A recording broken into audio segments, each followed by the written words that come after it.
Can I give it to you now? Thank you, ma'am.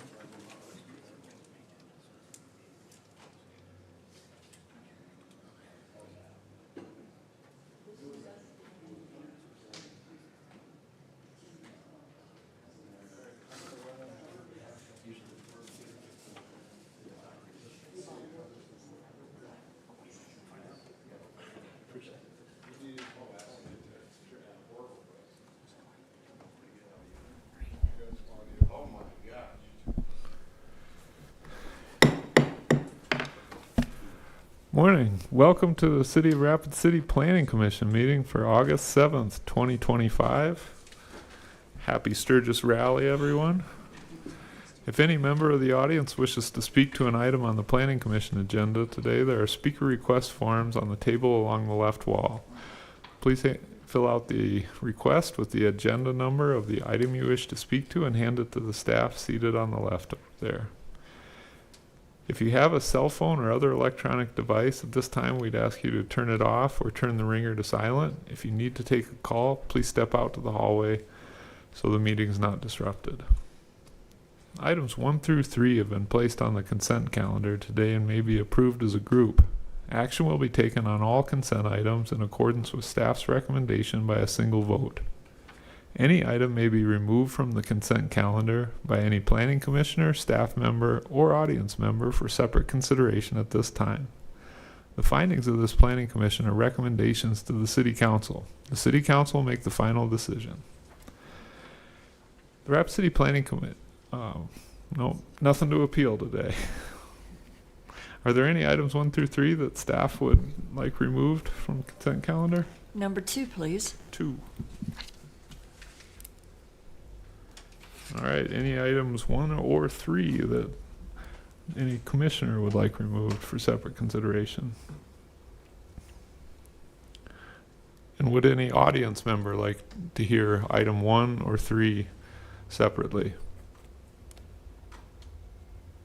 The chair would then entertain a motion to approve items 1 and 3 in accordance with staff's recommendation. Motion to approve items 1 and 3 in accordance with the staff's stipulations. All right, Vince made the motion. Is there a second? Second. Eric Heikus seconded that motion. Any discussion on the motion? All those in favor, please say aye. Aye. Any opposed? Motion carries. Item number 2. Thank you, Mr. Chair. Item number 2 is a vacation of right-of-way within the Simmons addition. It came to our attention that there is an error in the exhibit that needs to be revised. And so with that, we would ask that you continue this item to your September 9th Planning Commission meeting. September 4th. I put 9/4 and then read September 9th. All right, is there a motion to continue to September 4th? All right, Karen made the motion to continue, and Vince seconded that motion. Any discussion on the motion to continue? All those in favor, please say aye. Aye. Any opposed? Motion carries. We're at item number 4. Good morning, Chair, Planning Commission. Item number 4 before you is a final plan development overlay to allow a mobile home park. So we are at 110 East Watertown Street. This property is currently zoned medium density residential district with a future land use of urban neighborhood. Access to this property is off of 3 separate right-of-ways. You have East Madison Street to the north, Herman Street to the east, and North Maple Avenue to the west, and it also abuts a railroad right-of-way to the south. Currently, this property is a legal non-conforming mobile home park consisting of 43 mobile home spaces, a duplex, and 2 accessory buildings. So this property in total, as you see it right here, is 4 parcels that total 3.46 acres. There are currently 26 spaces that are occupied in the park and 17 that are vacant. This park was originally established, from what we can gather, somewhere between the 50s and the 60s. And it has a number of existing legal nonconformities to it, including property line setbacks, parking, landscaping, and clearances. What they are proposing to do here is to redevelop this mobile home park. I do want to clarify that this is not creating a new mobile home park. It is redeveloping the existing one that is there with revisions to the layout and interior roadway improvements. The number of mobile home spaces with the renovation will remain at 43. However, they are going to bring in 42 new mobile home units to this property to really revamp it. 21 of those will be one-bedroom units. That'll be 14 by 40. 21 of them will be two-bedroom units that measure 14 by 54 feet. There is also an existing 16 by 80 mobile home right here that will remain on the property for the time being, and the duplex that sits right here on the property on the north side will also remain as well. There is an existing building on this property in the center right here that will be utilized to house the master water meter, and also a portion of that will be renovated to include the on-site management office as well. Currently, there are two unimproved internal roadways that provide access within this park. There's the alleyway on the north side, as you can see here, and then East Watertown Street provides access down here. East Watertown Street is a vacated right-of-way, but those are the two internal roadways right now. Both of them are currently unimproved. With this revision, they are going to improve the alleyway to the north to a 20-foot wide asphalt surface, and then East Watertown Street will be improved to a 24-foot wide asphalt surface. And then you'll also see they're going to make this north-south connection between East Watertown Street down to the cul-de-sac at the terminus of North Maple Avenue as well as part of this. The internal roads will provide access to 32 of the mobile homes. The remaining mobile homes and the duplex are located along the exterior of the property, and they will take access from the public right-of-ways. The applicant does intend to vacate that east-west alleyway and consolidate all four of the lots as they currently exist right now into one lot to encompass this entire mobile home park if this final plan development is approved. They are requesting several exceptions as part of this final plan development. The first one is, by code, mobile homes require a 35-foot front yard setback and 35-foot side yard setback and a 25-foot rear yard setback. In order to utilize the existing mobile home pads to the greatest extent possible, they are requesting an exception to reduce the minimum front yard setback to all of the public right-of-way, so all of the front property lines to 20 feet, and they're also requesting an exception to reduce the front yard setback to 5.5 feet for these three mobile homes that are located along North Maple Avenue, and for these two mobile homes along Herman Street. So along North Maple, the setback request is to go to 5.5 feet, and the ones on Herman Street, the request is to go down to approximately 5.5 feet as well. Again, that allows them to utilize the existing mobile home pads to try to keep the cost down of redevelopment. Both North Maple Avenue and Herman Street are dead-end roads that don't extend past the mobile home park. The front yard of the mobile homes that are along the street frontages will be landscaped with trees, shrubs, and grass, and the ones on North Maple Avenue, that will still provide adequate access to them without encroaching into the right-of-way. These are existing conditions that they are just asking to continue, so this doesn't appear to be injurious to the neighborhood. Fire and Public Works do not have objections to this reduction in the setbacks, so staff is recommending approval of that exception. The second exception that they're requesting is to allow the mobile home units that are located along the public right-of-ways, so north, east, and west, to back into the right-of-way. There is a provision within code that says that parking cannot be situated so that vehicles need to back into the right-of-way. So with reconfiguring this property, currently those properties along the perimeter are parking within the right-of-way, which is not something that we want to see. property. So with this redevelopment, they are bringing those parking spaces within the boundaries of the property, so they are improving the current situation. However, those parking spaces will need to back into the right-of-way, so they do need this exception as well. Single-family dwellings and duplexes don't require this regulation, and this is similar in nature, so staff did not find that this would be detrimental, and Public Works is in support of them moving those parking out of the right-of-way, so staff is recommending approval of that exception. The last exception that they are requesting is an exception to clearances. Let me get to...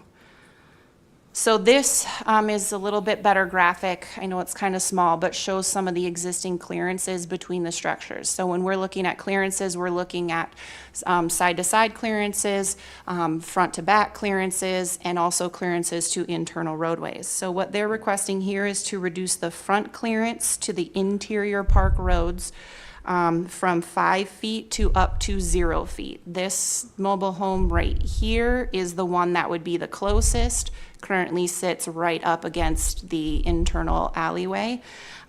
They're also requesting to reduce the side clearances between mobile homes from 20 feet to up to 7 feet. There's several mobile homes within the park that are much closer together than that 20 foot. And then also to reduce the end clearances between mobile homes from 10 feet to up to 3.5 feet. There again, because of the existing locations of the mobile homes. The purpose for clearances is really fire safety, and they want to utilize the existing mobile home pads and infrastructure, as if they can't reduce the clearances, it will require a much more robust reconfiguring of this park, which will add additional cost, and their goal here is to try to make this as financially feasible as possible, so that they can then extend that to the park and make sure that the park still stays affordable for folks to live in. However, fire has indicated that they are in opposition to reducing these clearances unless the new mobile home parks are equipped with fire sprinkler systems. So staff is recommending denial of that exception request unless a covenant agreement is entered into with the fire department to have fire sprinkler systems installed in all of the new mobile home units. I will show you a picture of, this is what rendering of what these new mobile home units are potentially going to look like. I do want to point out that these are HUD certified mobile home units, so they do qualify as a mobile home. This is the interior layout of the 14 by 40 ones, so the 1-bedroom units, and layout of the 2-bedroom units. They are meeting landscaping requirements with refurbishing some landscaping in the area, preserving some of the large trees that are there. They also are meeting the parking requirement for not only resident parking, but guest parking within this mobile home park as well. They are required to connect all of the new mobile home units to the master meter. Currently, they are not all hooked to a master meter, so that will be a requirement prior to approval of a building permit for any new unit. I do also want to point out that the applicant has indicated that the existing tenants within this property will be given ample time to try to relocate to their mobile home if they would like to.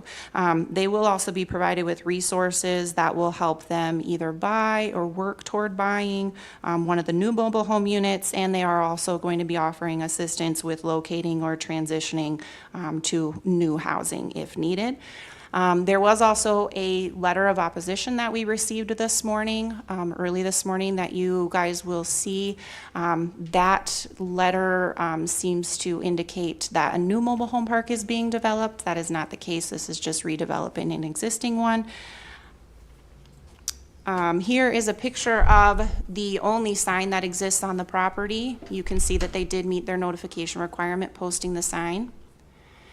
This is looking west on East Madison Street. You can see all of the parking on there is within that public right-of-way right now, so that will all be pulled within the property boundaries. This is looking north from the cul-de-sac on North Maple Avenue, so this is kind of the southern end of the existing park. This is the southern portion that currently does not have mobile homes on it that will be developed with mobile homes. This is currently what East Watertown Street looks like. And this is East Watertown Street looking east, so you can see undeveloped gravel surface. And this is Herman Street looking south, so you can see Herman Street does dead end. So ultimately, staff is recommending approval of this final plan development overlay with the stipulations noted in the staff report. I will stand for any questions. The applicant and the engineer are also in the audience if you have questions for them. Mr. Chair, Thank you. Vicki? if I might add, the letter that we received today did note that there was concern with the density of the affordable housing project and the concern with crime and other activities that could be associated with that type of affordable housing. May I point out that currently the mobile home park with, I would say, prior ownership, there was an excessive number of police calls and code enforcement calls to this site. It became a team effort where we were partnering with the police and the fire department to visit this site on a regular basis to try to address some of the issues. And so with the refurbishment of this mobile home park, and you saw the clean look of those new units, and we had to check with Kurt Bechtel, our building official, to make sure that those did qualify as a mobile home, because they look kind of more like a small home, but they do. We do see that this will actually improve that situation for this property. One of the concerns we have whenever we see an existing mobile home being refurbished, what about the existing tenants? Some of them live in very old mobile homes. Some of these mobile homes can't be moved. But if not for that home, they would have no place to live and they can't afford anything else. So when meeting with the new owners, we stress to them that it's very important that they work with these property owners to see what they can do to help them get replaced, or to allow them to take the time that's needed before they need to leave the mobile home park, and or make financing available so that they could move into some of these units. Our leniency towards all of the exceptions that you saw today in supporting all of this was with the commitment that we got from them that they would work with these existing tenants. There's 26 of these mobile homes currently being occupied. If we approve this and we don't acknowledge it, there's nothing in the ordinance that says we've got to address this. But if we don't, and then the letters go out to those tenants that they have to relocate, council members are going to start getting phone calls from 26 constituents in this area saying, help us, we don't have any place to go. So we need to be cognitive of that. We need to work with these property owners that are refurbishing mobile homes, and remember that this is, for most of them, the best that they can afford, and we need to be protective of that. I would say that at this point, Mr. Chair, it's probably important to hear from the applicants to see if they will come online with the sprinklering of the units, because if not, then we do not support that setback reduction, and then this layout won't work. I'm going to dive in with a couple questions just on the layout plan. First, the pictures kind of showed it, but the right-of-way on Herman Street and North Maple seems like it might be on the city right-of-way, might be on the excessive side for what's needed for that area. What is the right-of-way there? Anyone? Todd?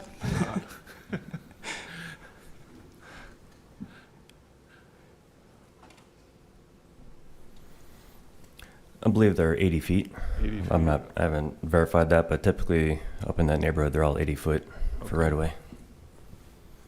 And I can't imagine those streets would be widened for any reason, just because they both dead end at the tracks. Correct. Okay. Other question, that alley, the private alleyway running between those two, there's a width of 20 feet given, but there's jogs and varies. Is 20 feet the minimum of that width, and then whatever can be asphalted will be? Yep, so that alleyway, once they vacate it and it becomes part of the property, it becomes an internal roadway. By code, internal roadways within mobile home parks are only required to be 20 feet wide. So that's why it's allowed to be that. Okay. We don't have a speaker request on this one, but I think Vicki made a good suggestion. If the applicant's willing to address that fire sprinkler thought, that's going to play into our discussion. Once you're up at the microphone, if you could identify yourself as well. Hi, my name is Josh Kaufman. I think Chip and I have been talking quite a bit. It's just trying to figure out how to make that work, whether it's on the manufacturer side first or whether it's on after they're on the ground. So before we could get here, we just didn't have that solid answer yet on what and how we were going to accomplish Chip's request. So we're definitely for it, especially to make this work. We just didn't have that answer of exactly how we were going to do it. So we didn't want to really stamp it. Okay. And Mr. Chair, while we have him at the mic, could you also explain for Planning Commission and our city council member that's here today, how you're going to work with the existing tenants to ensure that they are assisted if they need to relocate or can get into some of these units? Absolutely. So I currently already own 2 small apartment complexes. So I help with like jumpstart programs and stuff like that with getting housing. I know a lot of other apartment owners. So my goal through all of this was to work with Elevate and to figure out what affordable housing was and then work from that number down. So hopefully most of these tenants, we can just transition them into a new home. So maybe they won't be in their existing home. A lot of them, I think through the fire department, should already be condemned. So they're not good, safe living homes. So hopefully we can move them into one of these and they don't have to move but maybe 20 feet next door. So I don't want to displace anybody and make anybody homeless. It's just how do we slowly move them into the same situation that they can't afford. Thank you. Yeah. We might ask you up for other questions, Yeah. but we'll go to Chip? Good morning. I just want to say we've been working with the applicant very well, and I'm actually meeting with a sprinkler contractor to get an estimate of what it would cost. And then what we'll do is we'll meet with the builder on how to do the sprinkler system. Because they're small, it should be not too expensive. And also, like the applicant stated, many of these trailers that are existing there are owned by a third party and rented out to the tenants, and they're really substandard. But we can't do anything about that going in. We can't go into the trailer and do things. So we support this very much. Thank you. Eric Hikas? Thank you, Mr. Chair. Just a quick comment. Wildlife and humans, as we've learned over a couple of centuries now, when displaced, tend to try to self-correct, meaning they'll try to go back to what they originally had it for housing or a place to eat or a place to live, right? So I think the thoughtfulness that's gone into that and trying to keep that cold and meaningful change down to a lessened impact is considerable. I really salute the thoughtfulness that's gone into this. Also salute the very thorough work, Mr. Toohey, on the site plan, and looks like this is going to really clean up this neighborhood. My question is more out of curiosity, and you don't have to answer it, but is this a traditional thing where they own the trailer and then they pay a lot rent, or is it they pay rent for a structure that's already put in place? So, Mr. Kaufman, if you're willing. Yeah, the goal is for them to own. oh, okay. So, yeah, so we worked with Elevate to figure out what was affordable. Yeah. And so the purchase price of the home and then the lot rent is to try to meet that number. So that way it's not the home is the affordable number and then they have to pay extra for a lot rent. So the goal is to keep it all what Elevate really thought was affordable. So they'll own their home and then just pay the lot rent. That's notable. Thanks, a good answer. Thank you. Vince? Thank you, Chair. No, actually, Eric, that was one of the questions I had. I mean, I wanted to know, do any of these homeowners, do they own the lots? Do they own any lots, or is there potential for them to own the lot in the future? Mr. Chair, I can answer that one. No, they couldn't own the lot space that they're on. That would have to be platted out or condominiumed out. So while they may own the home, the land underneath it will always be owned by one entity. It would take subdivision for them to own that. Okay. And with that in mind too, there are mobile homes and there are manufactured homes. And of course, these look like manufactured homes. Are they going to be manufactured and brought in? Correct, yes. So we're working because we didn't know how far we were going to get here, with a couple of different manufacturers on which direction we would go. And again, I think now with Chip and I trying to figure out, we'll see who's going to play ball with us to try to help us get them sprinkled out of the gate, because that will also save cost, I think. Do you have a timeline on that right now? Because you're working with the manufacturers, correct? Yeah, correct. So pretty close, I think, with phasing and everything else like that. I think with how it's all staggered, with how TUI's done it, I think we're all on par. That hopefully, if this goes good, we'll start this year. But obviously, we know how winter can affect us. So Okay, thank you. yeah. All right, anything else from Karen? Thank you, Mr. Chair. I have no objection to the exceptions, basically, but I have some concern about how close all these are going to be to each other. I mean, 3 foot between and some areas and stuff like that. I mean, and I understand the reason, because it's got to be financially profitable or you can't do it. But it just seems so congested right there. And that has some concern for me. And as long as they're sprinkled, that's better. But I don't know. I know this area needs to be redone. It's a place that needs to be refurbished. It's needed that for a long time. And I think get new homes in there and people appreciate where they're living.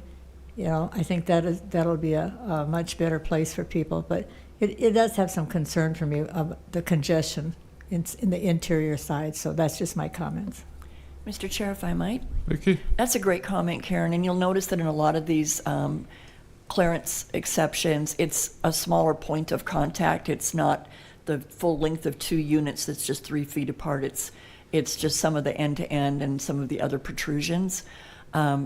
We weighed that heavily too, but in order to keep these as affordable as possible and to maintain the number of spaces, the units that are there, and to pass that forward to future tenants, we thought the compromise would be, let's make these allowances with the commitment that price point would be checked because of it.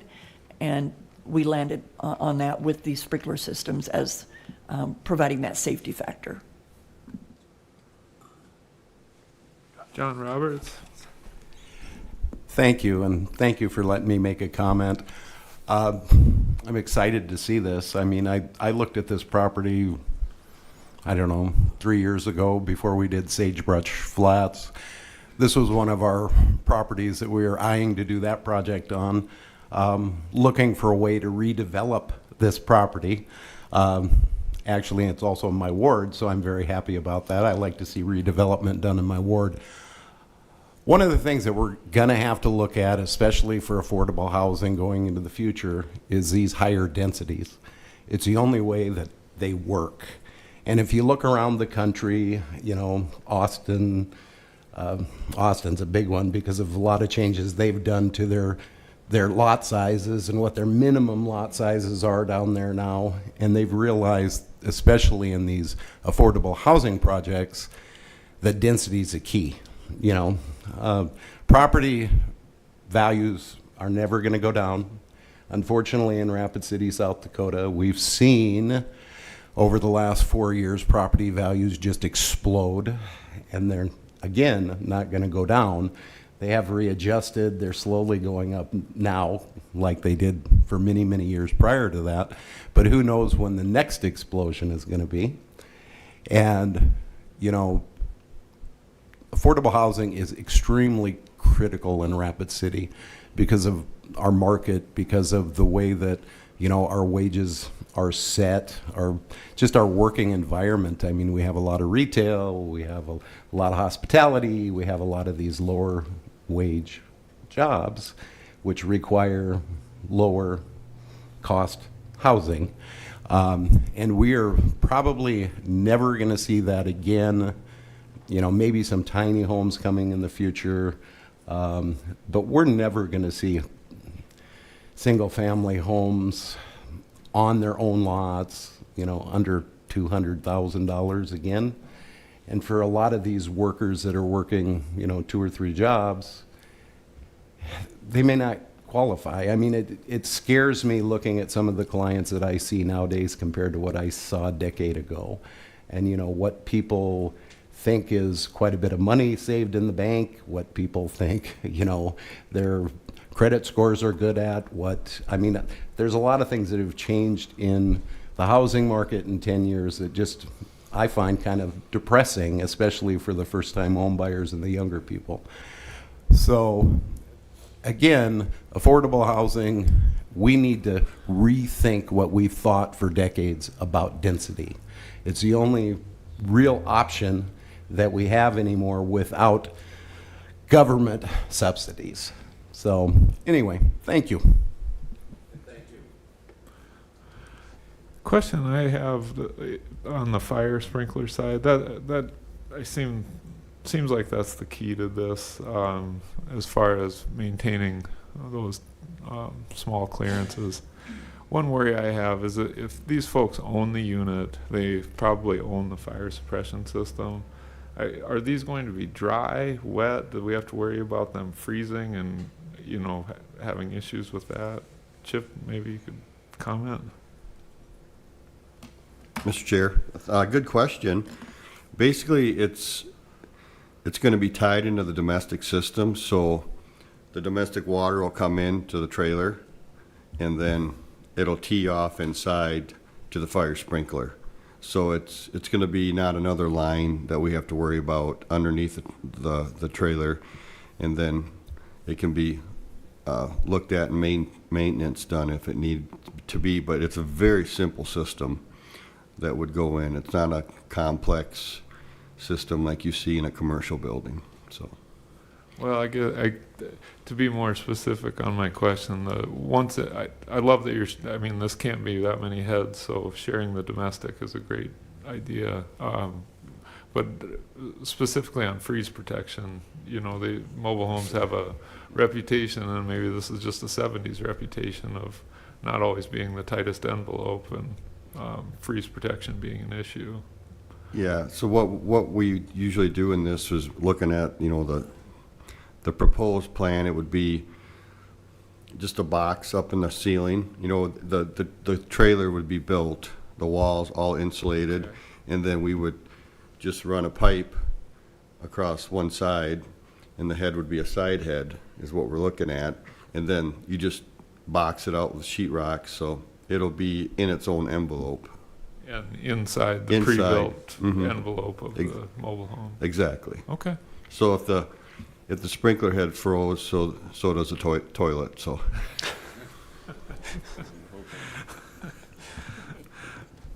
The toilet's in my house. That's the problem.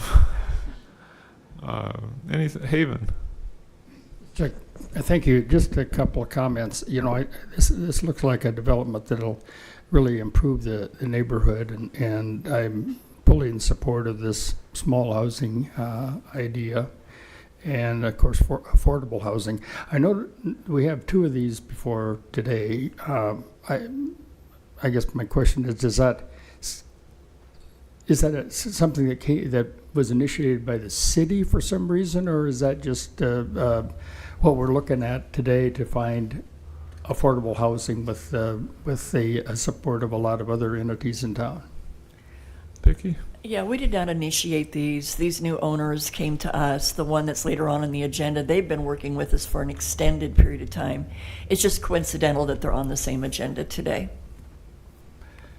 And the question I always have, I guess, is that on approval of this, then there obviously needs to be some oversight going forward, and a timeline. I think it was a little bit addressed. It's kind of in question now, subject to a lot of things, but the oversight to make sure that it happens the way it has been presented to us today. Mr. Chair? Vicky? Yeah, that's why a building permit is required, even for something that is going to be manufactured off-site and brought in. We'll have inspectors on site that are looking at the utilities and the improvements on the street sections, both internal and external, as well as those parking pads and ensuring that they're landscaping and all of those factors. Because we do see this as a commercial review, so we'll inspect it from start to finish. Eric Heikus? Take a swing at a motion here, if anybody's okay with that.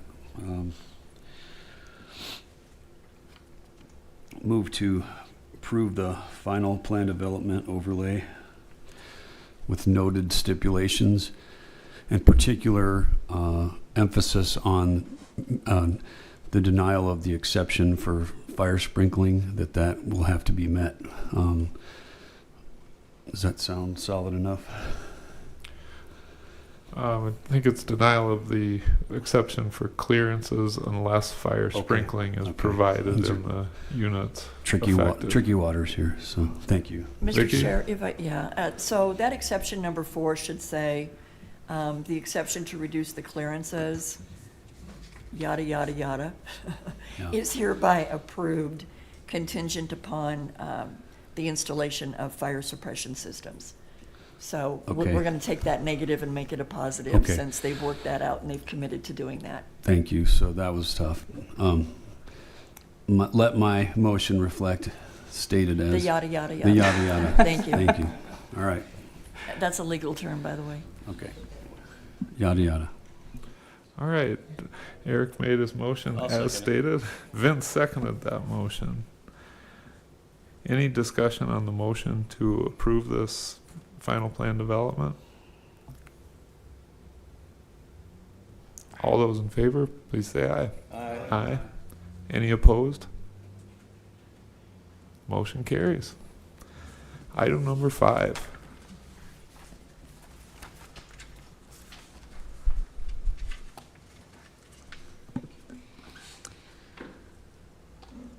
Good morning, Chair and Commission. Item 25 PD 021 is a request for a major amendment to a plan development overlay to allow on-sale liquor in conjunction with a casino and existing music venue. This is the property at 406 5th Street downtown, better known as AB's Bar and Music Venue. And there are several commercial businesses on this property. However, the major amendment being requested today just applies to AB's. AB's has already been allowed on-sale liquor in conjunction with their existing music venue. However, now they are requesting a change in their operational plan to add a casino area to their business. And they plan to add video lottery machines to their existing bar area. This property is zoned Urban Commercial District, and the Urban Commercial District is an appropriate location for on-sale liquor in conjunction with a music venue and casino. The future land use designates this property as downtown. 5th Street runs in front of the property to the west, and that is shown as a principal arterial street on the city's major street plan. The proposed casino area will be located within the existing bar area, and you can see the area here on this floor plan that is proposed where the video lottery machines will be located. And I just want to be clear that this will not impact the actual footprint of the building. They are just adding this casino area within the existing bar area. AB's is currently has operating hours between Wednesday and Saturday. They are open currently from 5 p.m. to midnight, Wednesday and Thursday, and 5 p.m. to 2 a.m. Friday and Saturday. And as a part of this amendment, they are requesting a change to their operational plan to allow extended hours. And over time, they will work into, their plan is to extend their hours eventually to a maximum of 7 days per week from 11 a.m. to 2 a.m. Also, a part of this amendment, with the addition of the casino area, they have requested to put in place some signage changes to the front of the building. You can see in the first picture here how the signage has looked up to this point, which it says AB's Fifth Street Pub. And they are requesting to change that signage to say AB's Pub and Casino. And the outcome of this change in signage will result in a decrease in the sign square footage for the property. This property is located within the historic downtown commercial district, and as such, that signage does require review by the Historic Sign Review Committee. This proposed signage did come before the committee, and they have reviewed and approved it. This is a picture looking east across Fifth Street at the front of the property. Looking to the north at the mixed-use commercial property, as well as to the south at the furniture store. There is a city parking garage across the street to the west, and there is a tire shop area directly behind AB's to the east. Here we're looking south down Fifth Street and then looking north up Fifth Street. And a picture of the required notification signage for this request. This property is located downtown, which is a regional activity center for the city, and it is appropriate for the use of on-sale liquor in conjunction with casino and music venue.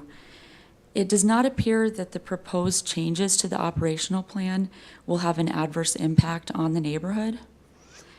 And the proposed signage is in line with the city's sign code regulations and has already been approved through the historic review for the change in that signage. Therefore, staff recommends approval of this major amendment request to the plan development overlay to allow that on-sale liquor in conjunction with the casino and existing music venue. And with that, I'll stand for any questions. Thank you. Any questions? Vicki? Just wanted to clarify that right now, there is an on-sale liquor use that's been approved in this very same area, and we even questioned whether or not they needed to go through this process. Remember, Chapter 17 does not regulate casinos. All we regulate is the on-sale liquor, and state law requires that if, in order to operate a casino, you have to have an on-sale liquor license, hence that part comes to you. Well, you've already approved the on-sale liquor. When we looked at that previous approval, it said any change in use or operational plan required an amendment. Well, they're extending their hours and they're adding the casino, but from the outside of this building, no one will know that anything is operating differently on the inside. So we would appreciate your support on this one. Karen? Thank you, Mr. Chair. I just have a question about the extended hours. Is that part of their operational plan? Is that included in the stipulations by just saying we approve this? Okay, because I didn't see it specifically stated, so I just was curious. You approve it as per their submitted operational plan. Okay, thank you. And then we keep that in the file. Great, thanks. Jeff? Thank you, Mr. Chair. I was at this property just a couple weeks ago. Is the owner by chance in the audience today? Yes. I have a quick question for you, if I might.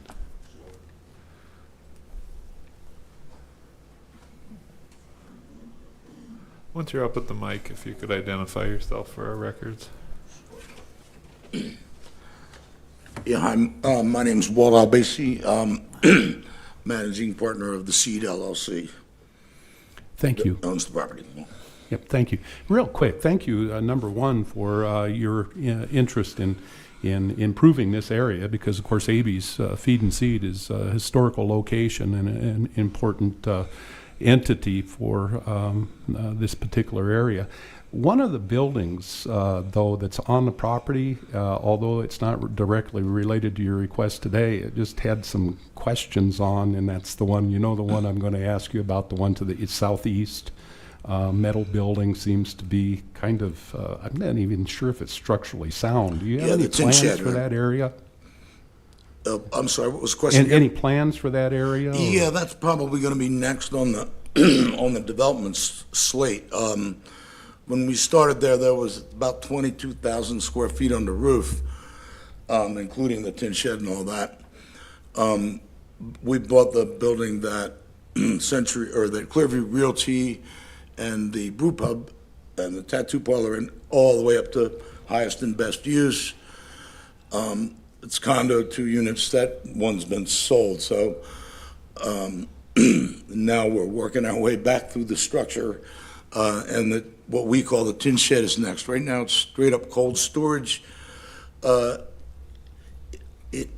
potentially could be condemned, but the last contractor that looked at it probably 5 years ago, oh yeah, we got to tear it down. I don't necessarily think that's so. We're going to have some, engineers looking at it again to see if we can build envelope from the inside out, because it's actually the driest space in the building. The tin shed, the tin building, and the tin roofs and so on keep it pretty dry in there. And in that particular complex of the, whatever it is, 15,000 additional square feet, it's pretty much a constant battle to keep the roofs, Right. secure. Okay. So it's on your It is on the to-do list. development agenda, yes. Okay, that's fine. You're doing a remarkable job of revitalizing that area back there you. until it comes to the tin shed. And my recollection is that was a grain storage area when it was operational as ABs. And those of us with an ag background know what type of critters crawl into grain storage areas. And so from a structural aesthetic standpoint, it does need some attention, but I also suspect that there's some other things that are going on back there. But that's my own opinion. But thank you for that update, that it is on your to-do list and you're looking at that Absolutely. as an upcoming phase. That's all I had, Mr. Chair. Thank you. Thank you. Eric Heikus? Walt, I would echo Jeff's comment about the success of your facility. We frequent it, my wife and I. It's fun. There's lots of different cultural things to do, diverse things to do. Great atmosphere, and this, I think it's a real benchmark part of our community in downtown. So keep up the good work. Thank you very much. It's gratifying to hear that. I'd like to make a motion to approve. All right, with the stipulation? With the stipulations. Okay. Is there a second to Vince's motion to approve? All right, Mike Gallagher seconded that motion. Any discussion on the motion? All those in favor, please say aye. Aye. Any opposed? Motion carries. Thank you. Thank you. Item number 6.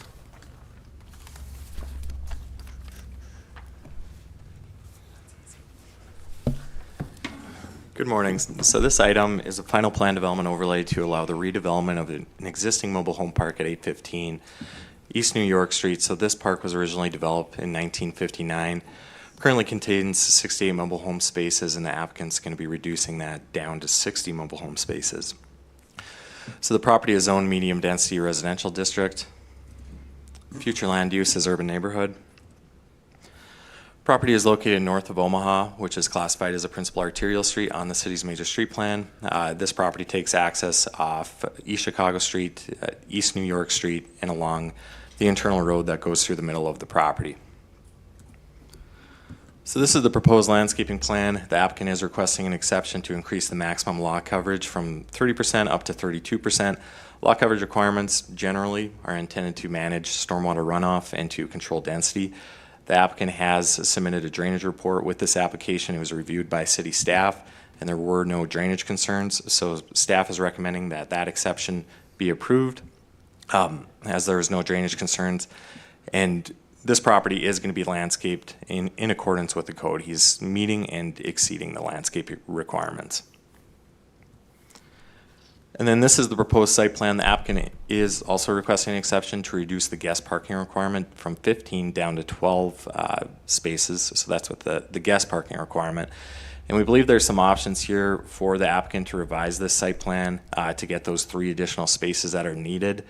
One of the options could be adding additional landscaping, which could reduce the size of that stormwater detention basin that's in the southwest corner of the property. So if that detention basin is potentially reduced, it could open up some more room, and the applicant could meet the parking requirements. So staff is recommending that this exception be denied because we believe there's some options here.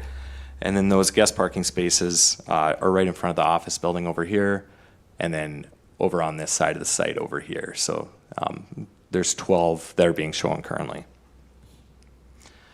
And then this is the proposed lot layout. The applicant is requesting an exception to allow an 18-foot north front yard setback in lieu of 35 feet, and to allow a 20-foot south and west front yard setback in lieu of 35 feet.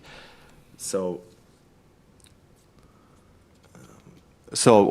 that setback does allow for adequate landscaping and for parking. So each one of these mobile home units are going to have 2-car parking pads, and that setback is going to be similar to a single-family home, which was pretty similar in Cassie's application. So staff is recommending that this exception be approved because it's similar to a single-family home, the setback, and we're able to get the parking in there for the residents. And then the last exception that's being requested here, similar to that last application again, is to allow vehicles to back into the East New York right-of-way and to allow vehicles to back into the East Chicago right-of-way. So this is an existing condition on the site. This is how the site has operated since it was originally developed back in 1959. And this graphic is just showing the accidents that have been on this property since 2017. So there's 11 accidents total. The majority of those accidents are taking place or occurring in the intersection. And looking through the accident data, we couldn't really find anything that would relate to backing into the right-of-way. So with that, staff is recommending that this exception also be approved. Public notice was posted on the property. This is looking south along Cherry Avenue, looking west along East New York Street, looking north on Pine Street, and then this is looking east down that internal road that goes through the middle of the park. This internal road is 24 feet wide, and it provides access to half the homes in this park, so it provides access to 30 homes. And then this is looking east along East Chicago Street. So with that, staff is recommending that this application be approved, subject to the stipulations outlined in the report. I'll stand by for any questions, and the applicant is in the audience as well. Thank you. I'll fire up to start. With this picture, that pavement strip around the exterior, that goes away and is replaced, or is that stay? Yeah. So that's staying currently. That's one of the options that we're giving to the applicant is to make that landscaping so that potentially that stormwater detention basin can be reduced. But as of right now, the applicant is proposing to keep that pavement. Okay. So, I mean, I'm assuming then that it'll just get used for, let's call it non-conforming parking. Well, yeah, any curb cuts that are there that are not needed are going to be eliminated. Okay. And then they're going to get a right-of-way permit for the new curb cuts that they need for their driveways off East Chicago and East New York Street. So, yeah, those parking stalls will go into the property and they'll be tandem parking stalls. Okay. Kelly? Thank you, Mr. Chair. Comment and a question. Happy to see development in this part of town. These mobile homes have needed attention for a long time, so I'm pleased to see this one's pretty well thought out. Looks like you've covered all your bases, and having a management office there, I think, is a solid plan. It says in here the applicant has indicated that as existing tenants move out of the mobile homes will be replaced. Can the owner walk us through that process? You know, people, maybe I missed it in this, but you know, if they're there currently as it's phased out, will they be allowed to stay until it's, complete, or just how's that process work as far as the turnover for old versus new? I've got a speaker request from Joe Maylander. If that would be part of what you could address, we'd appreciate it. And same request, once you're up at the mic, identify yourself and your relationship to the project. Okay. Thank you, Commission. Joe Maylander, I'm the engineer of record on this project, and then also representing the property owner. I'm joined by John, who's the community manager for this one. So the intent is that this development will occur, or this redevelopment will occur as homes are removed from the community. So as they age out or residents move, new homes will be brought back in according to this lot plan. So nobody's being asked to leave or kicked out of the community as part of this. Gotcha. And these are manufactured homes, I'm assuming double wide set on site. What kind of foundations are you guys going with on these? I'm just curious. Well, I might defer to John on what you guys typically use here, but I would assume they're doing like a pier. Piers, yeah. Pier structure. Okay. Yeah, and these will, they're 40 foot deep, hopefully 3-bedroom homes. That's what's going to be demanded by, they're seeing a strong demand, and that's what's going to drive in this redevelopment. Gotcha. Thanks. If you had anything else you wanted to address with your speaker request, go for it. Yeah, I appreciate that. I kind of jumping into it. This does represent a significant redevelopment in this existing community. We think it improves safety, modernizes the site, improves the appearance, and at the same time maintains many of the homes that are already there. We do lose a couple, but we're maintaining much of that density. With that reduced density, we're seeing better spacing. We're still getting 3-bedroom homes in there.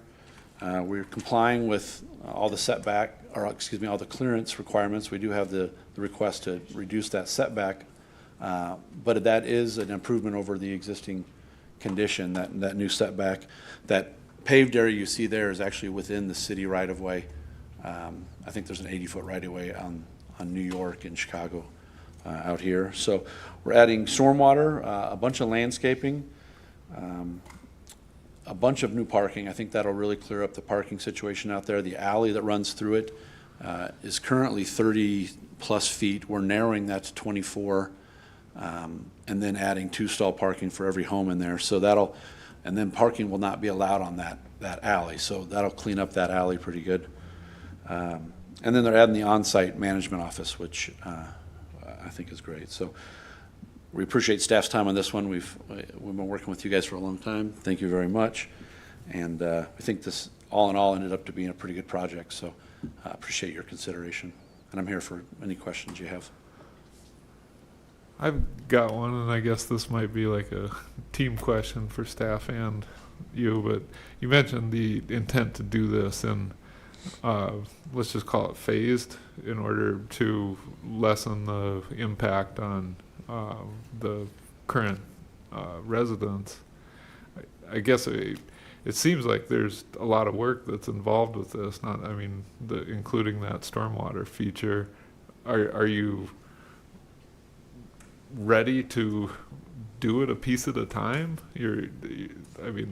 That's, I guess, it would be desirable to me, but I don't know if it's feasible construction-wise.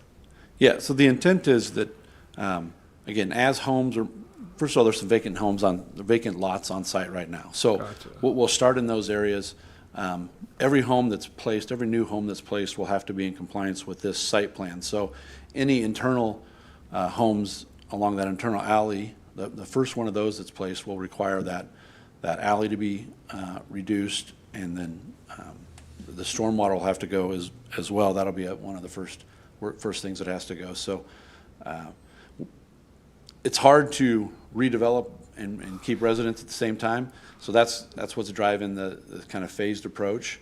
But they have no desire to lose residents. That's the business. Okay, and staff is good working with the applicant on that phased approach to make sure that we get the plan, but it's piece by piece. Okay.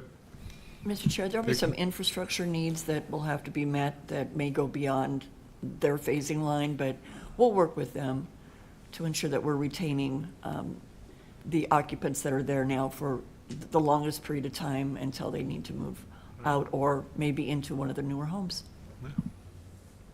Thank you. Haven? Ago, there was a redevelopment plan for this property that was not approved, which apparently increased the number of lots from what existed. This plan actually reduces them, it looks like, from 68 to 60. I guess maybe for my information and maybe others, so what in this case requires this to be approved by the Planning Commission? Vicki? So a mobile home park is a conditional use by city ordinance. And this is in a plan development, so they use the plan development as the tool to ask for exceptions. If it wouldn't have been in a plan development, then they would have to get the conditional use permit for the mobile home and then also variances to those land area regulations. So kind of marrying that into a plan development, that's the true intent of what a plan development should be.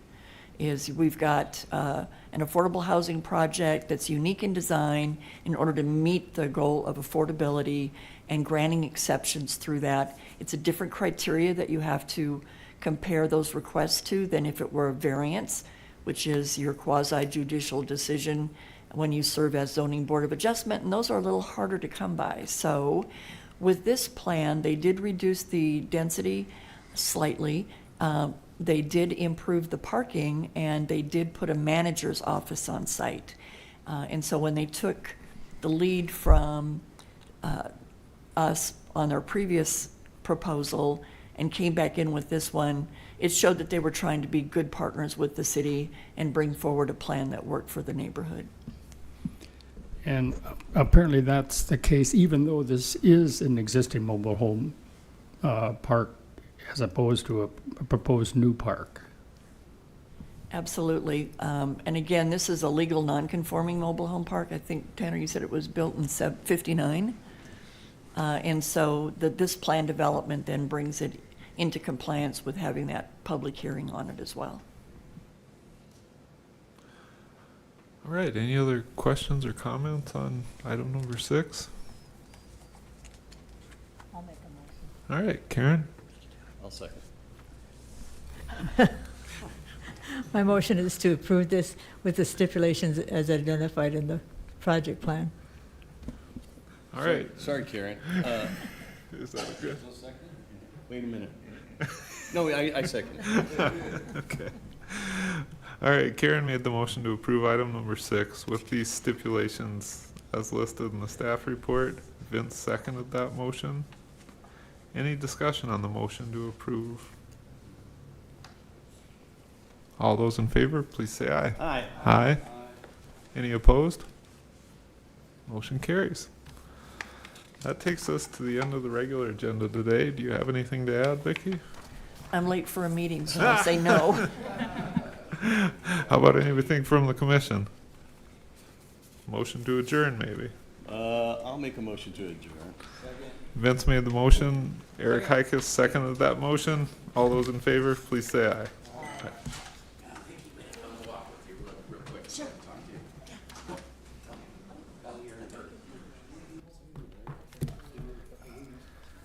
And I just hope that when they redo these parks that, you know. Your secretary, right? Oh, yeah. They have to do mentioned something? something about home. This is that